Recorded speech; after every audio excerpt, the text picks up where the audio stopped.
আজ 15ই আগস্ট।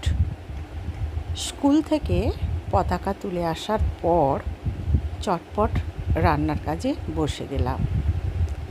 আজকে বানাবো ইলিশ পোলাও। দুটো বড় বড় ইলিশ এসে গেছে আমার বাড়িতে, সেখান থেকে 4 টুকরো নিয়ে নিয়েছি এই পোলাও বানানোর জন্য, আর অল্পটা ঢুকে গেছে ফ্রিজে। যাই হোক, নুন হলুদ মাখিয়ে ভালো করে চাকাগুলোকে রেখে দিলাম। এরপর পেঁয়াজ, রসুন, আদা এবং টমেটো নিয়ে নিয়েছি। এটিকে ভালো করে পেস্ট করে নিয়েছি। পেস্ট করে নিয়ে এতে দিয়ে দিচ্ছি লঙ্কা গুঁড়ো, হলুদ গুঁড়ো, নুন, চিনি, জিরে গুঁড়ো, ধনে গুঁড়ো, সমস্ত কিছু নিয়ে ভালো করে এই পেস্টটা তৈরি করতে হবে। এতে একটু জল দিতে হবে, দিয়ে পেস্টটা ভালো করে তৈরি করে নিতে হবে। মিষ্টির ভাগ একটু বেশি থাকবে, কারণ এটি যেহেতু পোলাওটা মিষ্টির ভাগটা বেশি থাকে। ভালো করে ব্যাটারটা তৈরি করে নিতে হবে। এরপর কিছুটা পেঁয়াজ লাল লাল করে ভেজে নেব, ভেজে নিয়ে তুলে রাখবো। এরপর কড়ায় তেল দিয়ে মাছগুলো ভেজে নেব ভালো করে। এবার মাছগুলো তুলে রাখার পর সেই তেলেতেই দিয়ে দেবো গোটা গরম মশলা, তেজপাতা আর শুকনো লঙ্কা।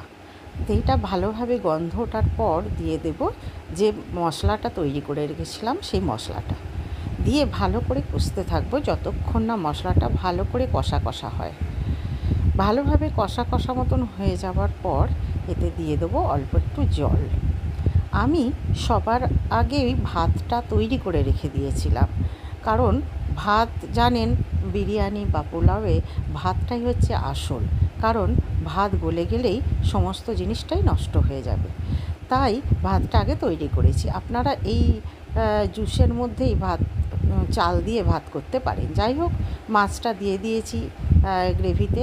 মাছগুলো এবার তুলে রেখে দেব।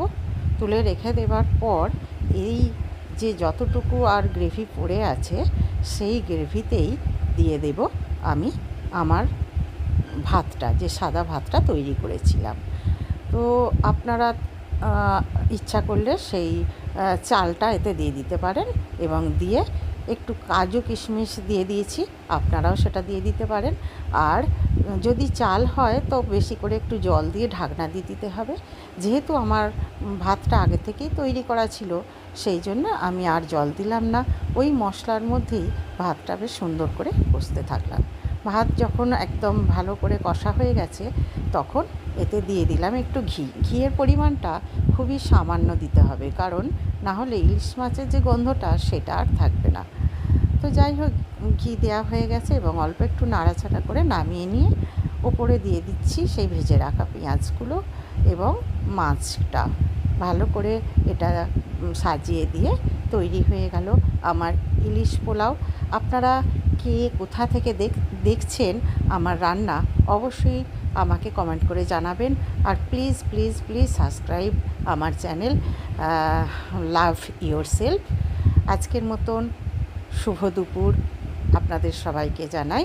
তো টাটা।